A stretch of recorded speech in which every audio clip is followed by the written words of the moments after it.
चलिए, तो कैसे आप लोग? उम्मीद करते हैं आप लोग अच्छे होंगे। आज हम लोग क्लास 9th के बायोलॉजी का पहला लेसन शुरू करने वाले हैं, जिसका नाम है कोशिका। बायोलॉजी का पहला लेसन, इसका नाम है कोशिका। देखिए, क्लास 9th बायोलॉजी चैप्टर पहला, जिसका नाम है कोशिका। इंग्लिश में इसको सेल बोलते हैं। इंग्लिश में क्या बोलते हैं? सेल। इंग्लिश में बोलते हैं इसको सेल। और आप लोग फिजिक्स में भी सेल पढ़िएगा, विद्युत में, तो वो सेल दूसरा हो गया और ये सेल दूसरा है। इसका मतलब हुआ कोशिका। और वो भी ऐसे ही लिखाता है, यही होता है स्पेलिंग, लेकिन वो दूसरा हो गया। तो वर्ड भी कहीं कहीं गड़बड़ा जाता है। अगर सीधा बोले सेल तो नहीं पता चलता है, लेकिन माइंड में यह फिक्स आता है कि हाँ यही सेल का बात हो रहा होगा। लेकिन विद्युत में भी सेल होता है, समझ में आया कि नहीं? और एक सेल अलग होता है, वो कुछ ऐसे दिखाता है। और इसका मतलब हो गया, आपको कहीं पे कोई सामान बिक रहा है तो वहां पे सेल लगा रहता है, देखिएगा लिखा रहता है सेल 20 रुपये, ऐसे करके, मतलब 50 रुपये मान लीजिए। कोई सामान है जो बिक रहा है, वो सेल लगा हुआ है 20 रुपये, 20 लिखे 50 रुपये, यानी 50 रुपये वो एक पीस आप ले जा सकते हो। वो सेल में आप कोई भी लीजिए तो 50 रुपया ही लगेगा, तो वो सेल अलग हो गया। इसलिए स्पेलिंग इंग्लिश में भी आप लोग को आनी चाहिए, नहीं तो आपके वाले आपको मैसेज पे क्यूट लिखते रहेंगे और आपको कुत्ते, आप उसको कुत्ते पढ़ते पढ़ते फिर काम गड़बड़ा दीजिएगा। इसलिए इंग्लिश भी समझ में आनी चाहिए आप लोगों को, इसलिए इंग्लिश पढ़ना जरूरी है। नहीं तो वो आपको क्यूट बोलेगी और आपको लगेगा कुत्ते बोल रही है, इसलिए काम बिगड़ जाएगा। समझ में आया कि नहीं? तो आगे बढ़ते हैं। तो ये सेल हो गया। और यह बायोलॉजी का ये है ना, बायोलॉजी में पढ़ना है कोशिका को, तो बायोलॉजी में इसको साइटो बोलते हैं। क्या बोलते हैं? साइटो। कोशिका को बायोलॉजी में क्या बोलते हैं? साइटो। कोशिका का बायोलॉजिकल नाम क्या है? बायोलॉजिकल नेम क्या है? साइटो। क्या है? साइटो। और कोशिका का अध्ययन यानी साइटो का अध्ययन जो है, अध्ययन यानी कोशिका का आप पढ़ाई कीजिएगा, वो कहलाएगा साइटोलॉजी। क्या कहलाएंगे? साइटोलॉजी। कोशिका का अध्ययन क्या कहलाता है?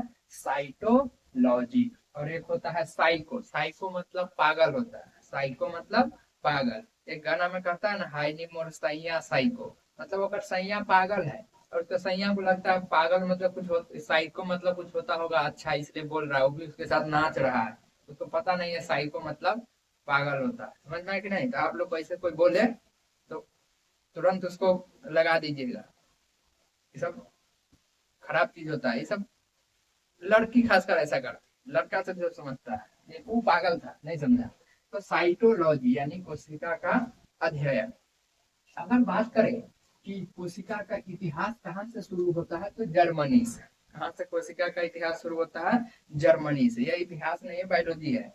देखिए, तो जर्मनी में एक वैज्ञानिक थे जिसका नाम था रॉबर्ट हुक। Robert Hooke. उन्होंने 1665 ईस्वी, कब की बात है? 1665। रॉबर्ट हुक ने 1665 ईस्वी में सबसे पहले कोशिका का, रॉबर्ट हुक ने 1665 ईस्वी में कोशिका को खोजा था। कोशिका को क्या किया था? खोजा था। तो कोशिका का खोज कौन किए? Robert Hooke. कोशिका का खोज कौन किए? तो रॉबर्ट हुक। कोशिका का खोज कौन किए? Robert Hooke. और इसीलिए रॉबर्ट हुक को कोशिका का मतलब पिता कहा जाता है। कोशिका का जनक भी इसको कहा जाता है, रॉबर्ट हुक को। लेकिन इतना याद रखिएगा, आपको पूछेगा कि खोज कौन किए, तो कोशिका का खोज किए रॉबर्ट हुक। कब किए? 1665 ईस्वी में। कहाँ के थे? जर्मनी के थे। और ये जो खोज किए ना, वो मृत कोशिका था। कैसा कोशिका था? मृत यानी मारा हुआ कोशिका था। कैसी कोशिका था? मारा हुआ। कॉर्क पे। किसको खोजा था? कॉर्क पे। जो आप लोग बैडमिंटन के साथ खेलते होइएगा उसी कॉर्ड पे खोजा था, और वो क्या होता है, पंछी का रहता है, पक्षी का रहता है, और पक्षी भी एक जीव है, उसी से कोशिका है, तो उसी में खोजा था। देखिए होता क्या है, ये जो कोशिका है ना, कोशिका, ये हमारे शरीर का कुछ संरचनात्मक एवं क्रियात्मक इकाई है। अब इसका डिफिनेशन आगे लिखेंगे, बट इसका हम कुछ फंडा समझते हैं। देखिए ये कोशिका है, ये हमारे शरीर का मूल इकाई है, यानी एकदम शुरू होता है हमारा शरीर कोशिका से, और कोशिका के समूह मतलब बहुत कोशिका मिलकर एक साथ उत्तक का निर्माण करता है। किसका निर्माण करता है? उत्तक का, यानी टिश्यू का। और इसके अगला ही चैप्टर में आप लोगों को उत्तक पढ़ना है, यानी टिश्यू के बारे में। तो कोशिकाओं के समूह को क्या बोलते हैं? उत्तक। और ये उत्तक मिलके अंग बना लेता है। उत्तकों के समूह को क्या बोलते हैं? अंग। और अंग से बनता है अंग तंत्र। अंग तंत्र, और अंग तंत्र भी हमारा क्या है? शरीर है। श्वसन तंत्र, पाचन तंत्र, सब अंगे तंत्र में आता है ना, 8 होता है। उसे हमारा क्या बना? शरीर बना। मतलब शरीर का इकाई क्या है? कोशिका। शरीर का इकाई क्या है? कोशिका। जैसे आपके घर का इकाई क्या होंगे? तो ईंट होंगे, उसमें मूल रूप से क्या है? ईंट पर ही वो है, ईंट उसका इकाई। उसी प्रकार शरीर का इकाई क्या है? कोशिका। शरीर की इकाई कोशिका। तो ये रॉबर्ट हुक जो कोशिका का खोज किए थे 1665 ईस्वी में, वो कैसे कोशिका था? मरा हुआ, और खोजे थे। अब इसको मिटाते हैं। आप कहिएगा जीवित कोशिका का खोज कौन किए? जीवित कोशिका का खोज कौन किए? तो वो किए थे ग्लाइडेन एवं स्वान। कैसे लिखेगा? जीवित, लीवेनहॉक, लीवेनहॉक ने किए थे। लीवेन ग्लाइडेन और स्वान ने नहीं, लीवेनहॉक ने किए थे। उसका डीएनए के बारे में पता। तो लीवेनहॉक ने 1674 कब किए थे? 1674 में, यानी इसके 9 साल बाद। कैसे कोशिका का खोज किए? जीवित, जीवित कोशिका का खोज किए। तो सबसे पहले कोशिका का खोज कौन किए? Robert Hooke. वो कैसे कोशिका थे? मरा हुआ। जीवित कोशिका का खोज कौन किए? तो लीवेनहॉक। वो कैसे, वो कब किए? 1674 ईस्वी में। इतना बात आप लोगों को भी ध्यान रखने हैं। समझ में आया कि नहीं? और अभी भी हम बताए हैं, आप लोग अगर इसको लिखना चाहते हैं तो अपने कॉपी में लिख लेंगे, नहीं तो थोड़ा वीडियो को पीछे करके उसको स्क्रीन शॉट ले सकते हैं। हम भूल गए हैं कि स्क्रीन शॉट ले लीजिए बोलने में, लेकिन पीछे करके आप ले सकते हैं। चलिए आगे बढ़ते हैं। कैसे हमने अभी देखा कि कोशिका, कोशिका, कोशिका से क्या बना है? उत्तक। कोशिका से क्या बना है? उत्तक। जैसे हमारे घर में ईंट से मिलकर क्या बना है? दीवार बना है। ईंट से मिलकर क्या बना है? दीवार बना है। और 4 गो दीवार को मिला दिया है तो देखिए क्या बना है? एक रूम बना है। ये क्या बन गया है? रूम बन गया है। और ऐसे कई रूम को मिला दिया जाए तो क्या बन जाता है? घर बन जाता है। तो ईंट से दीवार खड़ा हो गया, और दीवार से क्या हो गया? रूम। 4 गो दीवार मिलकर रूम हो गया। उसके बाद रूम से क्या हो गया? घर हो गया। उसी प्रकार कोशिका के समूह उत्तक बनता है। उत्तक से अंग, अंग से अंगतंत्र, और वो किसका निर्माण कर लेते हैं? शरीर का। तो शरीर की इकाई क्या है? कोशिका। और यहाँ पे घर की इकाई क्या है? कहिएगा इकाई, इकाई। तो बताइए हम लोगों के शरीर का इकाई क्या है? तो कोशिका। क्या है? कोशिका। जितने भी जीव जंतु है सभी के शरीर की इकाई क्या होंगे? कोशिका होंगे। मतलब जितने भी जीव जंतु है इस संसार में, वो सभी किसके बने हुए हैं? तो कोशिका के बने हुए। वो सभी किसके बने हुए हैं? तो कोशिका से बने हुए हैं। आप बात करते हैं कि कोशिका कहते किसे, एक खास डिफिनेशन लिख सकते हैं कि नहीं? तो यहाँ पे लिख सकते हैं जीवन के, जीवन के मूलभूत, मूलभूत संरचनात्मक, संरचनात्मक एवं क्रियात्मक इकाई को कोशिका कहते हैं। जीवन के मूलभूत संरचनात्मक एवं क्रियात्मक इकाई को क्या कहते हैं? तो आप कहिएगा कोशिका कहते हैं। जीवन के मूलभूत यानी एकदम मूल, मतलब जहाँ से शुरू हुआ है फंडामेंटल, तो मूलभूत, ठीक है, कितना शुरू हुआ, ये इसका मूल हुआ, इसका क्या हुआ, मूल हुआ। तो जीवन के मूलभूत संरचनात्मक, इसी के संरचना से होते हैं, एवं क्रियात्मक, और हम लोग किसी की क्रिया द्वारा हम लोग हर चीज कर रहे हैं। क्रियात्मक इकाई को क्या बोलते हैं? तो कोशिका बोलते हैं। इकाई को क्या बोलते हैं? कोशिका बोलते हैं। तो जीवन के मूलभूत संरचनात्मक एवं क्रियात्मक इकाई को कोशिका कहते हैं। क्या कहते हैं उसको? कोशिका कहते हैं। अब अगर बात करें इस कोशिका अब हम लोग इसके बारे में पढ़ेंगे अच्छा से। इसको भी हम लोग दो भाग में बांटेंगे। एक बांटेंगे जंतु कोशिका, और एक बांटेंगे पादप कोशिका यानी पेड़ पौधा वाला कोशिका, और एक जंतु कोशिका। जंतु कोशिका अलग होता है और पादप कोशिका में थोड़ा अलग सिस्टम होता है। तो दोनों को लोग पढ़ेंगे।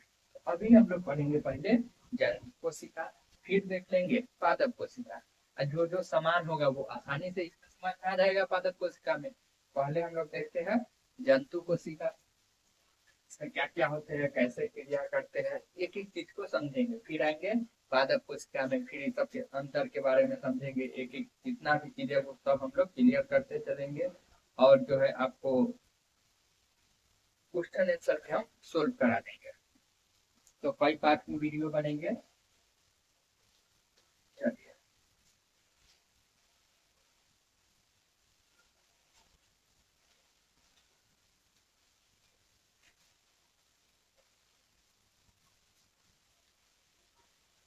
देखिए, कोशिका इस प्रकार है,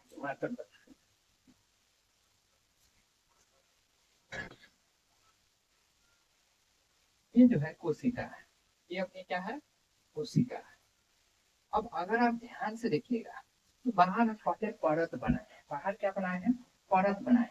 ये कहलाता है झिल्ली, कोशिका झिल्ली। क्या कहलाता है? कोशिका झिल्ली। झिल्ली कोशिका के सबसे बाहरी परत क्या कहलाते हैं? कोशिका झिल्ली। जीव जंतु कोशिका के सबसे बाहरी परत क्या कहलाते हैं? कोशिका झिल्ली। और ये होते हैं अर्ध परागमय, अर्ध परागमय, अर्ध परागमय। अर्ध परागमय मतलब हुआ, परागमन मतलब हुआ आना जाना करना। तो अर्ध परागमन मतलब आधे आवाजाही कर सकता है। यानी अगर कोई भी चीज इस कोशिका के अंदर जाना चाहिए तो ये जो कोशिका झिल्ली है उसको जाने नहीं देगा, कोशिका झिल्ली उसको जाने नहीं देगा। पहले चेक करेगा कि सही चीज है कि नहीं। अगर कोशिका के लिए सही है इसको जाने देगा, अगर सही नहीं है तो नहीं जाने देगा। तो इसीलिए कोशिका झिल्ली को क्या बोलते हैं? अर्ध परागमय झिल्ली। यानी जो चीज आवश्यकता है कोशिका के अंदर उसको ये जाने देगा, और जो चीज बेकार है उसको नहीं जाने देगा। इसीलिए कोशिका झिल्ली को क्या बोलते हैं? अर्ध परागमय झिल्ली। क्या कहते हैं? अर्ध परागमय झिल्ली। समझ में आया कि नहीं? तो कोशिका झिल्ली को अर्ध परागमय झिल्ली क्यों कहते हैं? क्योंकि ये आवश्यकता युक्त वस्तु चीजों को ही क्या करते हैं? अपने अंदर आने देते हैं। और आपको ऑब्जेक्टिव में पूछेगा कि अर्ध परागमय झिल्ली किसे कहते हैं? तो कोशिका झिल्ली को। अब इसके अंदर बहुत से चीज होते हैं, हम एक एक चीज को समझते हैं। सबसे पहले यहाँ पे हम बनाते हैं माइक्रोकॉन्ड्रिया। क्या है? माइक्रोकॉन्ड्रिया, जिसको एक्स दर्शाए, माइक्रोकॉन्ड्रिया, माइक्रोकॉन्ड्रिया, माइक्रोकॉन्ड्रिया। देखिए, बायोलॉजी में आप जितने भी चीज पढ़ते हैं वो लगभग अधिकतर इंग्लिश में ही होता है। हम बार बार कोशिका नहीं बोलेंगे, देखिए हम आगे सेल ही बोलते चलेंगे। तो बायोलॉजी में ज्यादा शब्द जो उपयोग होता है वो इंग्लिश में होता है। आपके बुक में भी भले हिंदी में लिखा होगा लेकिन वो शब्द इंग्लिश में होगा खास करके। जैसे देखिए माइक्रोकॉन्ड्रिया, ये इंग्लिश, ये क्या है? इंग्लिश में है, ऐसे को हिंदी में बोल दे सूत्र कणिका, सनक जाएगा, हिल जाएगा। क्या बोलते हैं, कुछ समझ नहीं आएगा क्या होता है सूत्र कणिका। माइटोकॉन्ड्रिया का हिंदी नाम क्या है, सूत्र कणिका। तो उतना हम लोग नहीं जानिए, आप सीधा जो चीज पढ़ते हैं हम लोग ज्यादातर क्या रहेंगे, इंग्लिश नाम ही रहेंगे। तो माइटोकॉन्ड्रिया ये छोटा कोशिका के अंदर करता क्या है, इसका काम है ऊर्जा निर्माण करना, ऊर्जा निर्माण करना। हम लोग जो भोजन खाते हैं ना, तो वो कोशिका के अंदर ऊर्जा यही बनाता है, माइटोकॉन्ड्रिया। और ऊर्जा किस रूप में बनाता है, एटीपी के रूप, एटीपी किस रूप में बनाते हैं, एटीपी के रूप में। याद रखिएगा माइटोकॉन्ड्रिया का काम क्या है, ऊर्जा निर्माण करना। और ऊर्जा किस रूप में बनाते हैं, तो एटीपी के रूप में। और ये भी ध्यान रखिएगा 38 एटीपी मिलकर एक ग्लूकोज बनता है, एक ग्लूकोज बनता है। एटीपी का फुल फॉर्म होता है एडिनोसिन ट्राइफॉस्फेट, एडिनोसिन ट्राइफॉस्फेट।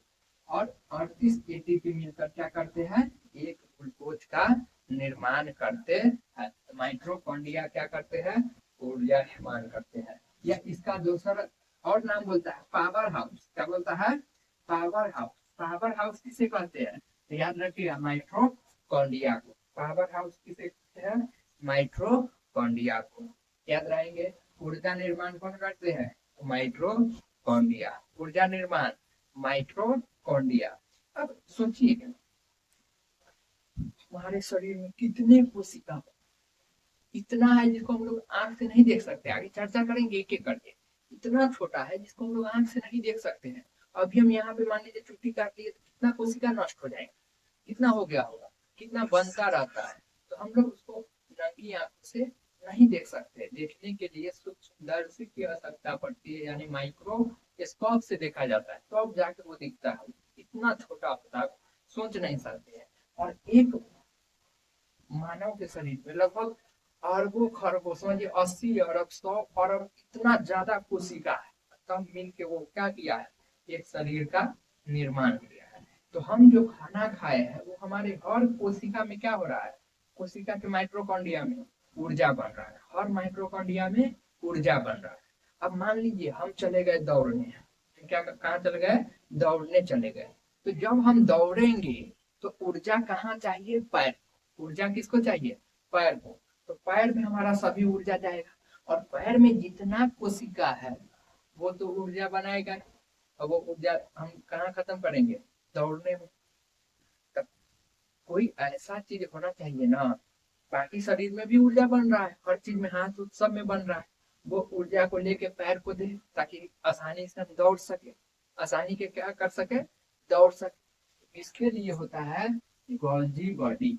क्या होते हैं, Golgi body, Golgi body, body. Golgi body का खोज गोल्जी साहब ने किए थे। तो गोल्जी बॉडी का काम है ऊर्जा परिवहन, ऊर्जा परिवहन, ऊर्जा परिवहन। अब देखिए ध्यान से, माइटोकॉन्ड्रिया ऊर्जा बनाता है और गोल्जी बॉडी ऊर्जा को एक स्थान से ले जाके दूसरे स्थान पहुंचाता है। यानी जहां काम है वहां ऊर्जा को भेजता है। और अभी हम जब दौड़ने जाएंगे तो ऊर्जा कहाँ चाहिए, पैर में। तो गोल्जी बॉडी पूरा शरीर के ऊर्जा को, जहां जहां पूरा कोशिका के ऊर्जा को खींच के पैर में देगा। और हम आराम से दौड़ते रहेंगे, ऊर्जा बनते रहेगा, दौड़ते रहेंगे, बनते रहेगा। और एक समय ऐसा आएगा कि हम एक पूरा ऊर्जा को खत्म कर लेंगे। और कोशिका भी होते फास्ट ऊर्जा नहीं बना पाएगा। अब हमारे शरीर में भी ऊर्जा पूरा शरीर का हट गया, खत्म हो गया। अब हम पूरी तरह से थक जाएंगे। तो जब भी कोई इंसान काम करके थकता है, जैसे हम दौड़ने गए थे तो हम दौड़ के थके हैं, तो ऐसा नहीं है कि केवल मेरा पैर थका है हम हाथ से रोटी बेलने लगेंगे, हाथ ठीक है, ऐसा नहीं है। हाथ का भी ऊर्जा खत्म हो गया, क्योंकि गोल्जी बॉडी पूरे ऊर्जा को क्या किया, पैर में ही दे दिया और दौड़ के हम पूरा खत्म कर दिए। इसलिए देखिएगा कोई भी इंसान जब थकता है तो पूरे शरीर से थक जाता है। समझ में आ रहा है कि नहीं, न कि केवल पैर से थक गया है, कहेगा हमारे पैर है ना थका है, लाओ हाथ से रोटी बेल देते हैं, रोटी पका रहे, ऐसा हो ही नहीं सकता है।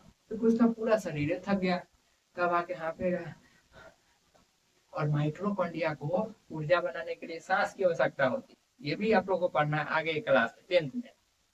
तो कैसे काम करता है, पहले 36 एटीपी बनता है, फिर 2 बनता है, फिर जुड़ता है, फिर एक ग्लूकोज बनता है, फिर हम लोग अपना हम बोल रहे हैं। ये क्या हो रहा है, जीभ पे ऊर्जा आ रहा है। शरीर का ऊर्जा कहाँ आ रहा होगा, जीभ पे आ रहा है। तो ऊर्जा का परिवहन हो रहा है।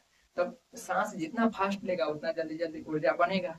तब रुक के एकदम कुत्ता की तरह जीव निकाल के एकदम धाए धाए धाए धाए सांस लेगा, फिर फटाफट ऊर्जा बनना शुरू हो जाएगा।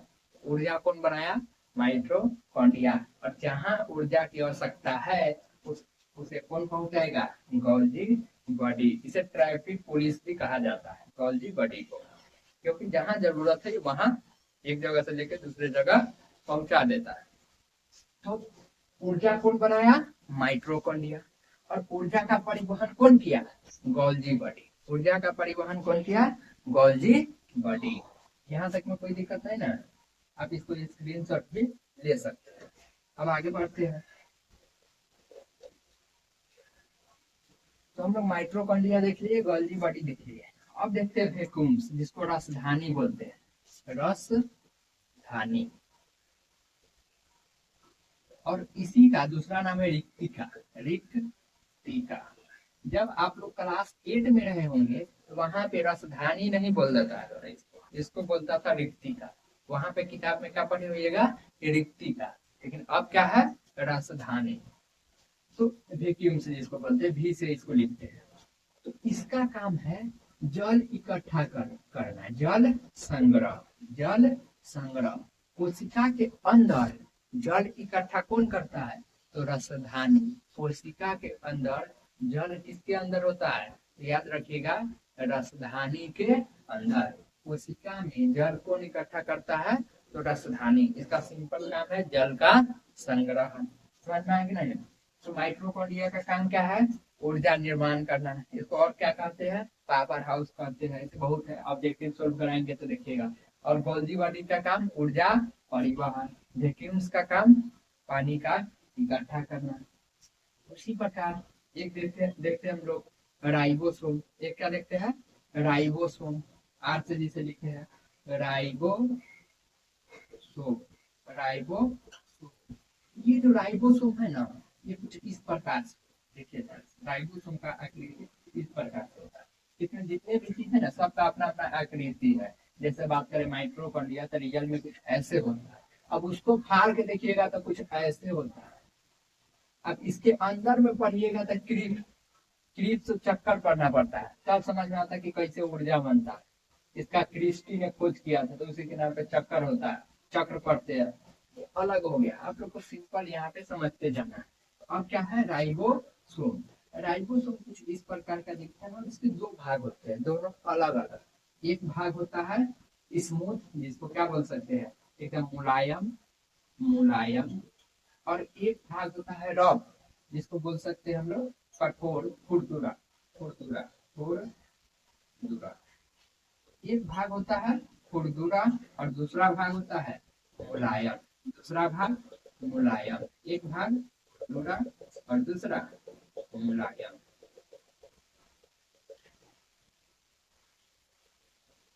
हो गया, एक हो गया खुरदुरा और एक हो गया मुलायम। और ये जो एकदम मुलायम है ना, एकदम मुलायम, यहीं पे होता है फैट।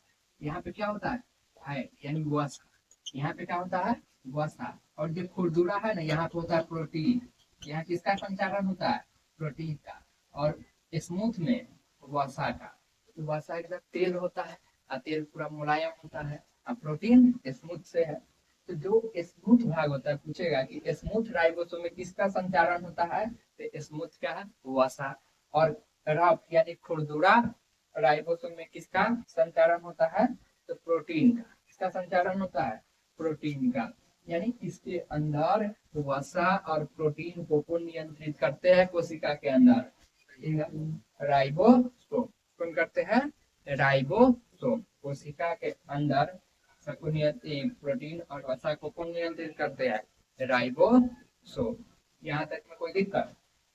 और एक बीच में समझिए, एक बीच में होता है केंद्रक। बीच में क्या होता है, केंद्रक, जिसको बोलते हैं न्यूक्लियस। क्या बोलते हैं, न्यूक्लियस, एन से डिनोट किए हैं। और ये जो छोटा केंद्रक है ना, केंद्रक, इसको कोशिका का दिमाग बोलते हैं। कोशिका का दिमाग, कोशिका का दिमाग। तो बताओ बबू, कोशिका का दिमाग किसे बोलते हैं, केंद्रक को। और इतना ही भाग नहीं होता है, ऐसा बहुत होता है। और ये सब कोशिका का अंग होता है, इसलिए इसे कोशिकांग बोलते हैं। तो सभी अंग को जब हम एक साथ पढ़ लेंगे तब पढ़ेंगे कि ये सब कोशिकांग है और ये कैसे मतलब अपना अपना काम को करते हैं। अगर कोई अंग काम न करे तो क्या होगा, अगर कोई कोशिका मर जाए तो क्या होगा। तो अलग अलग काफी केस होते हैं यहाँ पे। तो ये हो गया न्यूक्लियस यानी केंद्र, इसको कोशिका का दिमाग बोलते हैं। और यहाँ पे भी बहुत चीज पढ़ना है, जैसे लाइसोसोम, सेंट्रोसोम, ये सब पढ़ना है अभी। तो ये जो है ना केंद्र, पूरा चीज को कंट्रोल करता है, सबके नियंत्रित कौन करता है, कहिएगा केंद्र। पूरे कोशिकांग पे नियंत्रण कौन करता है, केंद्र। तो ये छोटा मुखिया है, कोशिका का क्या है, मुखिया है। कोशिका का दिमाग केंद्र, कोशिका का दिमाग केंद्र। तो यही तक आज रहने देते हैं। और इसके आगे का जो कोशिकांग है कि, और ये न्यूक्लियस यानी केंद्र के बारे में, ये सब जितने भी आगे अभी पढ़ना है उसको हम लोग आगे के पाठ में देखेंगे। फिर मिलते हैं अगले वीडियो में, तब तक आप लोग अपना ख्याल रखेंगे।